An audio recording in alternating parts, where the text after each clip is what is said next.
Hey guys, woo! Welcome to Appalachia's Homestead. Patara with you today. Quick thoughts.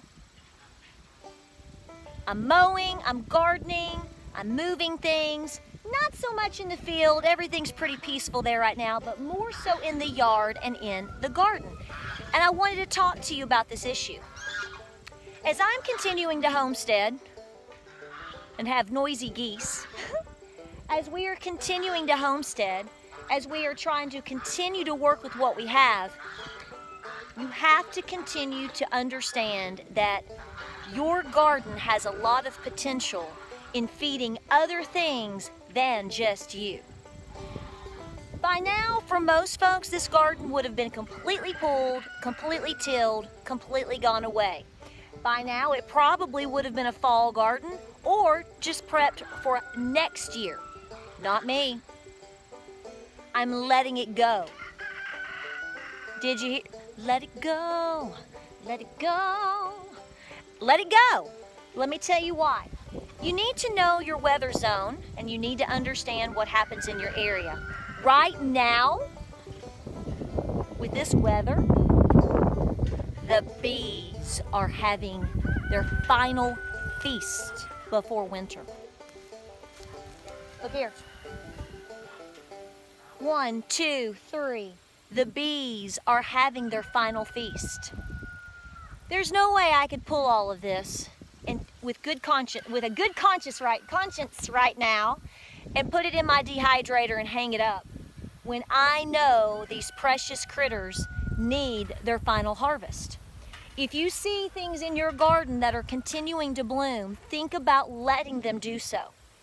You can see they're going to seed, you can see that they're flowering and going to seed, and they are absolutely attracted. This is one of my biggest attractors this year for bees. I don't know why. They are really enjoying it. I had a lot more basil this year because it came up as a volunteer plant, which is probably what's going to happen again next year.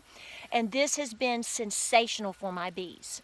Now we are getting bees. We are in full prep. I'm going through the full course, and we're doing lots of things to actually have our own bees on the property. But we have beekeepers on the mountain, and I'm telling you, we have a lot of bees, and they certainly love to help and pollinate and just create a wonderful environment on my farm. I think that is part of the reason why my gardens overall do really, really well.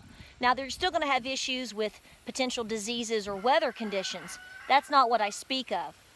We produce here, and I really think because we try to be so bee-friendly, that that's part of the reason we have such good success. I want to work with that as much as possible. So not only are you letting things dry, because you are seed saving. You see all those green beans up there, how they're dry pods? That's for my own personal seed saving. But I'm letting these things hang out here as long as we can possibly let them. That's the zinnias, that is the basil, that was even my tomato plants, my cosmos, my pineapple sage, all of the things, I've let them hang out. I didn't have covers on my sunflowers this year. I have a lot of seeds, thank the Lord, so I'm letting the birds and the bees have at them. I think you're going to find that you're going to be really more connected to your land as you continue to garden. You're going to think beyond yourself and your needs because we have to at this point in order to keep producing. So I just encourage you. Here's another thing you need to think of. This is a common thing now in permaculture. I look at this and I go, oh my gosh, I can't believe I let this happen. What about my wood chips? What about all of these things? When the weather really cools down and the feasting is less in other areas, my chickens will be in here, and you would be absolutely amazed at what they can do in a very short time period in this area. I also have goats. I can easily put up some fencing in here and let them take down the rest of it. They've handled my other garden in that manner. It looks fantastic. They're nurturing the ground. They are giving back to the ground everything that I'm going to need there. I can let them do that here as well, and I can come in later with my amendments if I choose to continue to build my back to Eden garden and then place in the wood chips then again as well. This is really working out here. Is it work? Yeah, it is work, but it's giving back, and I am finding as the seasons continue to push forth certainly worth it. Food for thought. Hope you guys are doing great. I know it's windy. Oh my goodness. Hope your season planning is going really well. We're headed into fall and winter. Can you believe it?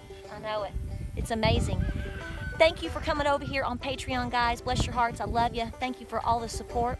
Check us out on Facebook, Instagram, Pinterest, YouTube. We'll see you on the next video.